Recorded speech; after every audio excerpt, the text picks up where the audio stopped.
people, it's me again, Mama Mpiana Afuraka, and welcome to my channel.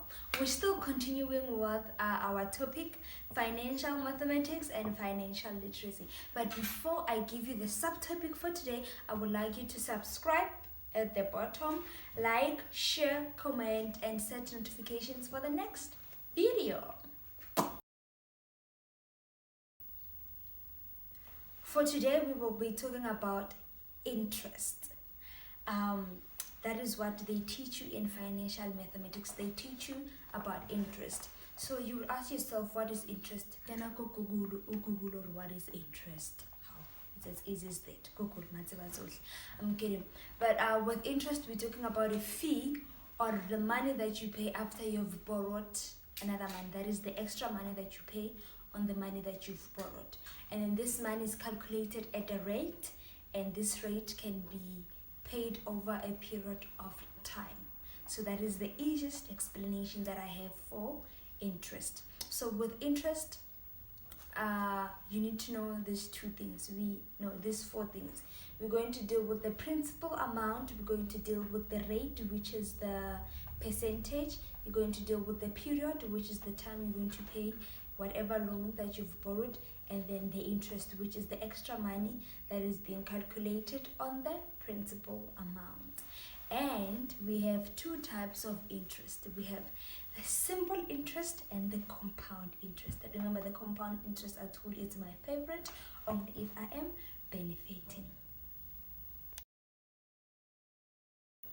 Like I said, we have simple and compound interest. And so when we calculate this interest, whether it's simple or compound, we must have the principal amount, which I can say is the money that you've went to borrow.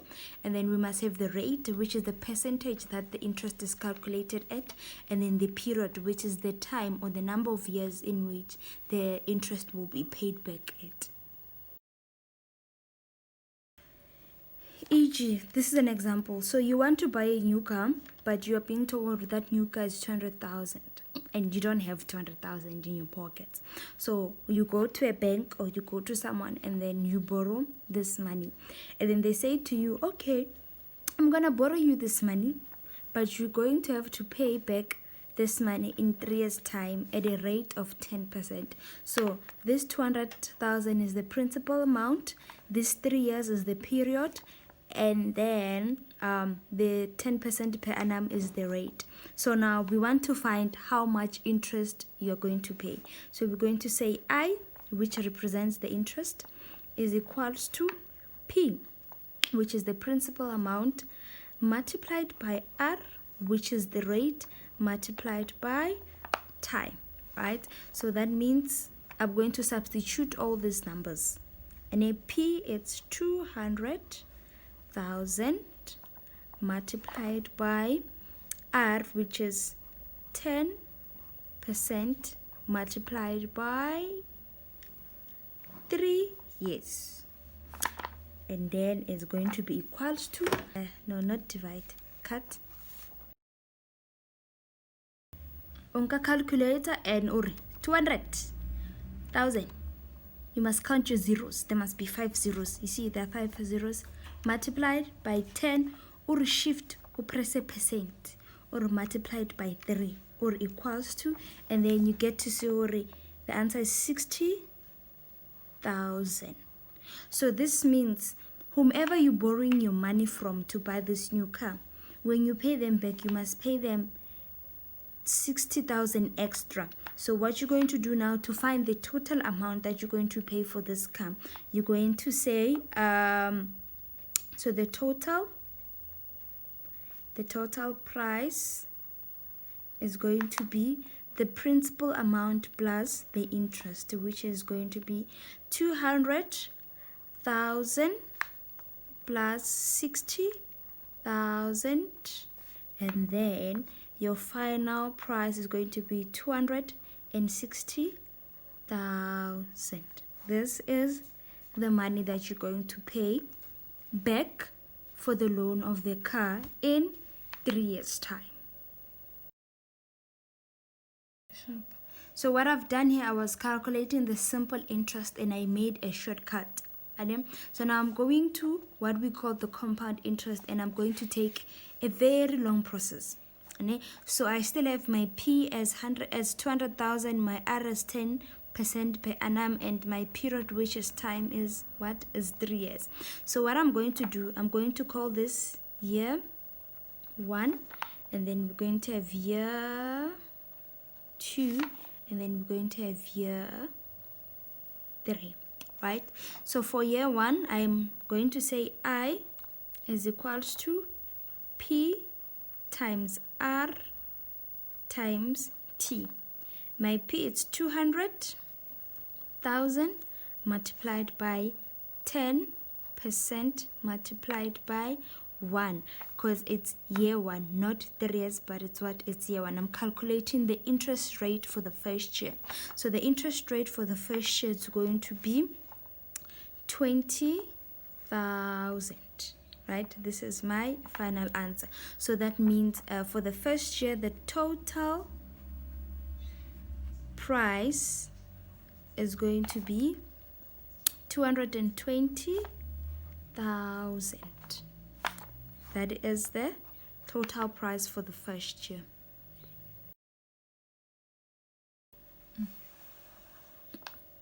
So for the second year, I'm going to take this money.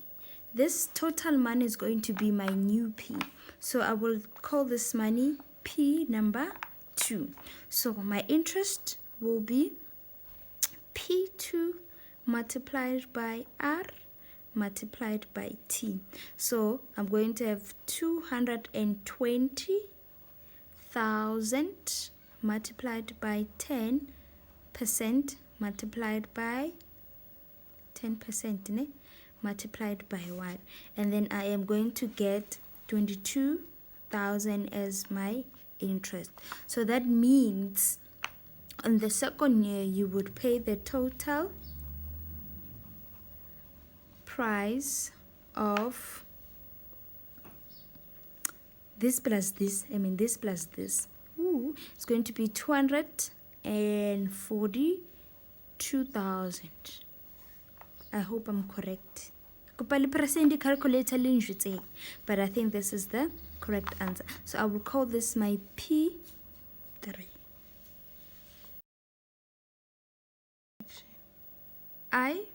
So we're going to the third year, and on the third year, we're going to say I is equals to P3 times R times T, right? So I'm going to have 242,000 multiplied by 10% multiplied by 1, which is the last year that is left. Then I'm going to be left with 24,200 as my interest. So that means the total price is going to be this plus that. So it's going to be 0, 0, 0, 0, and then this and this. This is mathematics, 0, 0, 2.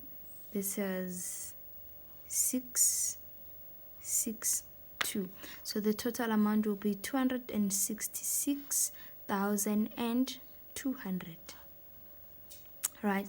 So that means the total car amount in 3 years' time, you have paid 266,200 in total, and your interest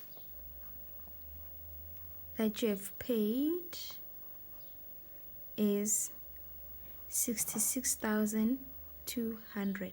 That is when you have paid the compound. So let's bring back the simple interest. With the simple interest, after 3 years, you have paid 260,000, and with compound, you have paid 266,200. So you need to compare between simple and compound, which one is beneficial for you. So you have seen through the calculations, we have simple interest, we have compound interest. So this is the two different things. With simple interest, the amount is calculated annually, but the principal amount is only included once rather than 3 times.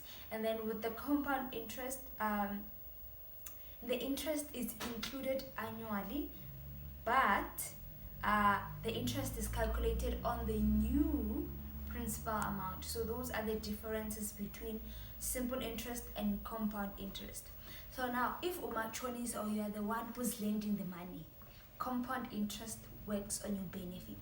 But if you are the one who's borrowing the money, like what Amawadi mentioned, to pay that car, simple interest is for your benefit because you pay less compared to compound interest. So go through the calculations yourself and see which one benefits you depending on which situation. So that's it between interest, simple interest and compound interest. So now it's for you to reflect and see how am I going to use this knowledge in my own financial literacy journey, because this is what we teach at school, and now you must take it from school and put it in your practical life. If you have any questions, please comment below. Do not forget to like, to share, and to set notification, and most importantly, subscribe so that you can see the next video and we can grow together in this journey of wellness and finances with me, Mama Afiraka. Till next time, peace, beautiful people.